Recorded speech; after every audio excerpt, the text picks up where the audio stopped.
mahasiswa Fakultas Perikanan Universitas Abulia Tama Aceh.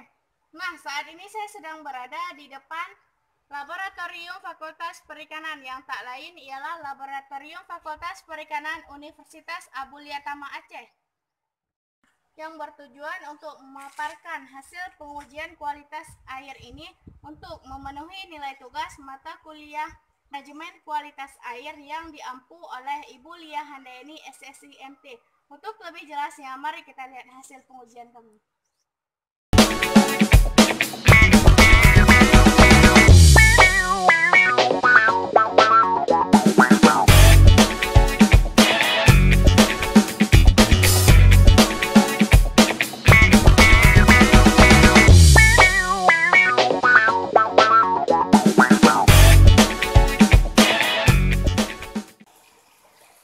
Nama saya Andri Ismanda, NIM 16160006.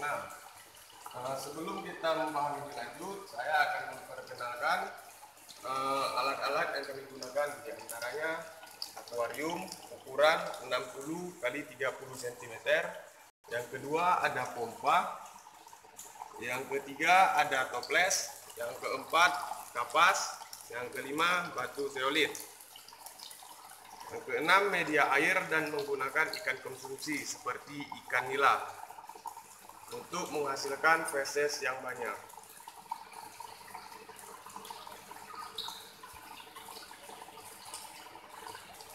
Jadi, alat-alat ini digunakan sebagai media untuk pengolahan kualitas air dengan menggunakan pertukaran ion, di mana pertukaran ion ialah suatu metode unit proses yang terdiri dari reaksi kimia antara ion dalam fase cair dengan ion dalam fase media padat tidak larut seperti resin. Untuk memisahkan molekul ion suatu senyawa berdasarkan perbedaan nilai muatan permukaan antara senyawa.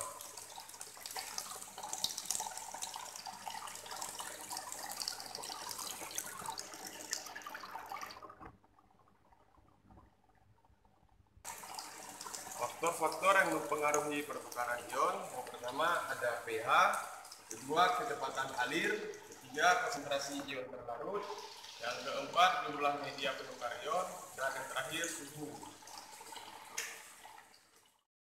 Nah, ini yang dapat saya sampaikan. Sekian dan terima kasih. Baik, saya Mauditia Azhari, NIM 16160001. Di sini saya akan menjelaskan tentang mekanisme kerja pengolahan kualitas air menggunakan metode ion exchange atau pertukaran ion. Teknik pertukaran ion untuk membuang amoniak dapat dilakukan dengan jalan menggunakan klinoptilolit. Klinoptilolit di sini merupakan zeolit murni yang mempunyai kemampuan untuk mengikat atau daya afinitas yang cukup besar terhadap ion-ion amoniak yang ada di dalam akuarium tersebut. Penggunaan batu zeolit dalam membuang amoniak tidak mempengaruhi suhu air, akan tetapi dapat menurunkan kesadaran air di dalam akuarium tersebut. Sebelum digunakan terlebih dahulu, zeolit ini diaktifasi terlebih dahulu menggunakan secara kimia, yaitu melakukan perendaman menggunakan Na2-EDTA selama 24 jam dengan dosis 1 ppm untuk 1 liter air. Konsentrasinya ialah 2 molar. Konsentrasi 2 molar dapat menghilangkan oksida pengotor yang menutupi permukaan pori-pori zeolit tersebut. Perbedaan zeolit yang sudah teraktivasi dan zeolit yang belum teraktivasi bisa dilihat. Ini zeolit yang sudah teraktivasi dengan menggunakan Na2-EDTA selama 24 jam. Dan ini zeolit yang belum teraktivasi. Zeolit ini berfungsi untuk menghilangkan kandungan Ca2+ dan Mg2+ yang berlebihan yang menyebabkan kualitas air menurun atau air sadah dan berbau. Zeolit mengandung kation, kalium, natrium, kalsium, dan magnesium, dan molekul air dalam pori dan oksida bebas di permukaan dalam menutupi pori-pori. atau situs aktif dalam zeolit sehingga dapat menurunkan kapasitas adsorpsi maupun sifat katalis dari zeolit tersebut. Sehingga dapat menurunkan kapasitas adsorpsi maupun sifat katalis zeolit tersebut. Zeolit bekerja dengan menyerap CO2 yang bersifat asam dan menukarkannya dengan ion-ion Ca2+ dan Na yang ada di dalam zeolit tersebut. Dengan adanya kandungan Na dalam zeolit, maka zeolit akan sangat mudah menyerap gas CO2 yang bersifat asam lemah.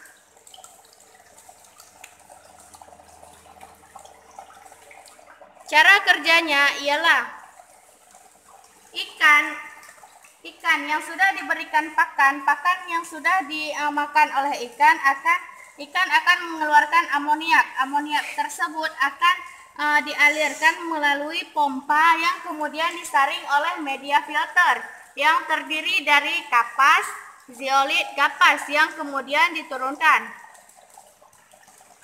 Air yang sebelumnya melakukan proses filtrasi ialah airnya agak kekuningan, berbau dan sadah. Setelah melakukan proses filtrasi ini, air tersebut akan terlihat jernih. Bisa dilihat sama-sama. Air tersebut jernih setelah melakukan proses filtrasi.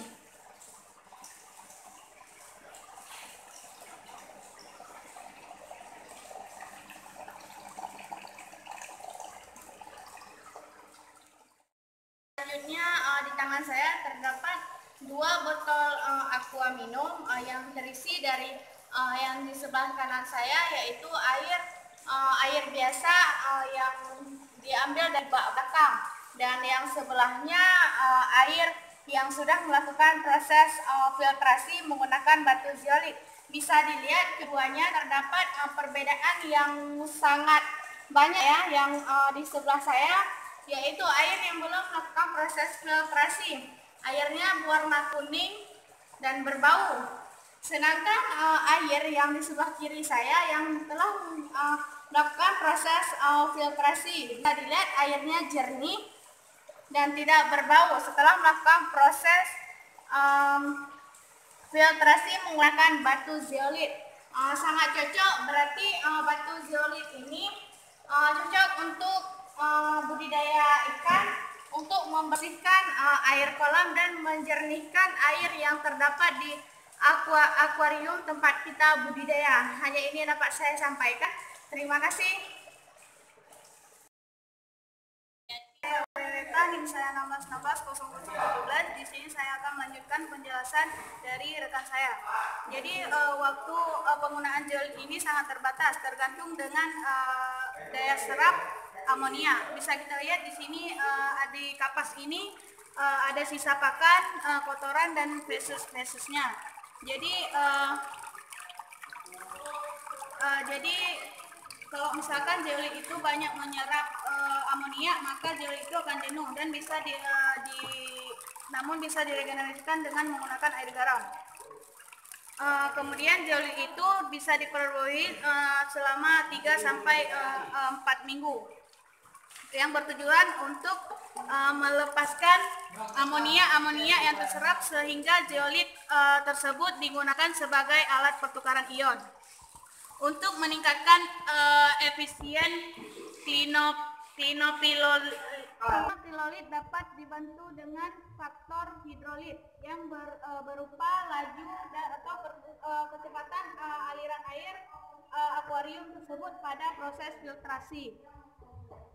Contoh reaksi pertukaran ion yang terjadi yaitu dengan meliputi proses pengambilan ion kalsium, ion besi, dan ion magnesium dari air yang ditukarkan dengan ion sodium. Dan dari resin melalui proses pertukaran air, pemurnian air, pemikatan logam, pemekatan larutan, dan pengisian amonia. Dan kemudian ada pengolahan radioaktif yang tingkat tinggi dan tingkat rendah. Beberapa zeolit mempunyai afinitas besar terhadap kation tertentu. Zeolit juga dapat digunakan untuk mengurangi tingkat pencemaran logam berat pada lingkungan. Muatan negatif zeolit dinetralkan oleh kation yang terikat lemah, sehingga selain kation, rongga zeolit juga terisi oleh molekul air yang berkoordinasi dengan muatan negatif zeolit dinetralkan oleh kation yang terikat lemah. Selain kation, rongga zeolit juga terisi oleh molekul air yang berkoordinasi dengan kation. Baiklah, sekian dari saya. Terima kasih. Jadi NIM 16160002. Di sini saya akan menjelaskan hasil pengecekan kualitas air yang terdapat pada akuarium kami ini yang dilakukan di laboratorium BPAP Ujung Bate. Adapun kualitas air yang kami cek yaitu pH, DO, dan amonia. pH merupakan satu indeks kadar ion hidrogen yang mencirikan keseimbangan asam dan basa. Nilai pH juga merupakan salah satu faktor pembatas faktor produktivitas perairan dan juga berpengaruh besar bagi organisme, sehingga dijadikan petunjuk untuk menyatakan baik buruknya suatu perairan. Adapun pH yang ada pada akuarium ini yaitu 7,6.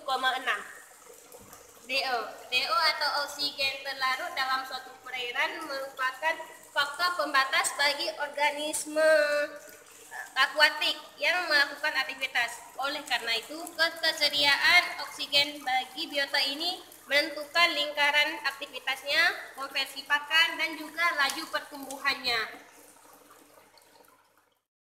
Kekurangan oksigen dapat mengganggu kehidupan biota air. Adapun DO yang ada pada akuarium kami ini yaitu 3,79 miligram per liter.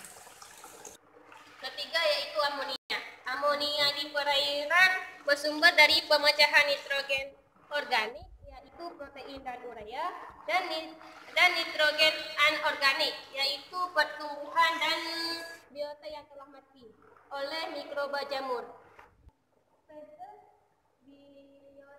Spesies abiotik yang ada kolam ini yaitu merupakan limbah aktivitas metabolisme yang banyak mengeluarkan amonia.